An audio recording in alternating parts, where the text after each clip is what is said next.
Assalamualaikum, halo sobat semua. Channel ini sangat bermanfaat banget dan kami sangat-sangat menyarankan kepada sobat semua untuk mensupport channel ini dengan mensubscribe dan men-share-nya, karena channel ini sangat layak berkembang. Baik, mari kita dengarkan kisah inspiratif berikut.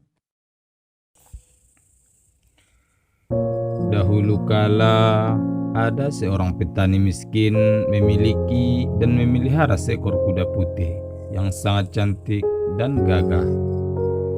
Petani itu sangat sayang kepada kudanya. Ia rajin merawatnya, memberinya makan, memandikannya, dan melatih ketangkasannya. Karena kuda itu gagah dan kuat, maka kuda putih itu menjadi pembicaraan di mana-mana. Kuda itu menjadi legendaris. Saking legendarisnya, sampai-sampai banyak orang-orang yang ingin membeli kuda itu, termasuk orang-orang kaya dan pejabat. Suatu hari, seorang saudagar kaya datang ke rumah si petani. Ia terus terang mengakui tertarik dengan kuda putih itu. Maka ia pun mengemukakan keinginannya. "Pak petani, kuda Anda sangat gagah dan tampaknya kuat dan cerdas," ungkap saudagar. "Terima kasih Pak atas pujiannya," kata si petani. "Terus terang saya tertarik dan ingin memiliki kuda putih Anda ini. Sebutlah berapa harga yang Anda tawarkan kepada saya untuk membeli kuda Anda," kata sang saudagar. "Mohon maaf Pak, saya tidak menjual kuda ini," kata si petani dengan sopan. "Baiklah, kalau begitu saya ingin membelinya dengan harga 5 kali harga kuda pada umumnya," tawar sang saudagar. "Terima kasih Pak, tapi mohon maaf saya tidak menjual kuda ini," kata si petani tetap dengan penuh kesopanan. "Baiklah, kali ini saya beri tawaran sangat tinggi. Saya ingin membeli kuda Anda ini dengan harga 10 kali harga kuda pada umumnya. Harga itu cukup untuk membeli sebidang sawah," kata sang saudagar meningkatkan tawarannya. Si petani menggeleng-geleng dan merapatkan kedua tangannya di dada. "Aduh, terima kasih banyak Pak. Tawaran Bapak sangat tinggi. Tapi sekali lagi mohon maaf Pak, saya tidak menjual kuda ini," kata si petani dengan sopan.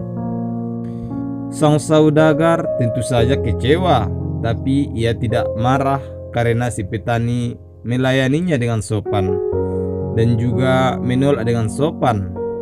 Ia pun pamit dan menjabat erat tangan si petani.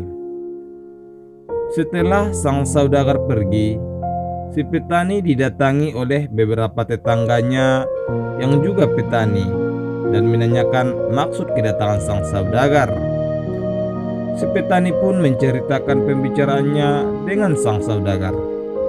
Mendengar penjelasan si petani, para tetangganya pun menyayangkan karena si petani tetangganya tidak mau menerima tawaran sang saudagar. Bukan hanya menyayangkan, malah ada di antara tetangganya yang mengejek dan mengeluarkan kata-kata yang kurang enak di telinga si petani. Tapi si petani tetap tersenyum dengan sopan. Keesokan harinya, kuda putih itu hilang dari kandangnya. Maka teman-temannya menyesalkan keputusan si petani yang tidak menjual kudanya kepada sang saudagar. Sehari sebelumnya, "Sungguh jelek nasibmu. Padahal kalau kemarin kamu jual, kamu pasti kaya. Sekarang kudamu sudah hilang," kata tetangganya. Mendengar komentar tetangganya, si petani miskin hanya diam saja sambil tersenyum. Ia sama sekali tidak membantah atau memberi komentar balasan. Namun beberapa hari kemudian, kuda si petani muncul kembali. Kuda putihnya malah tidak muncul sendiri, tapi ia bersama 5 ekor kuda liar lainnya. Melihat kenyataan itu, para tetangganya pun langsung memberikan komentar. "Wah, beruntung sekali nasibmu. Ternyata Perginya kuda putihmu membawa keberuntungan, kata tetangganya. Mendengar komentar tersebut, si petani tetap hanya diam sambil tersenyum, tapi tanpa komentar apa-apa. Beberapa hari kemudian, anak si petani yang sedang melatih kuda-kuda baru mereka tiba-tiba terjatuh dan kakinya patah. Si petani tentu saja sedih, tapi ia tidak mengungkapkan kesedihannya. Justru tetangganya yang datang membesuk, yang memberikan komentar. Rupanya kuda-kuda itu membawa sial.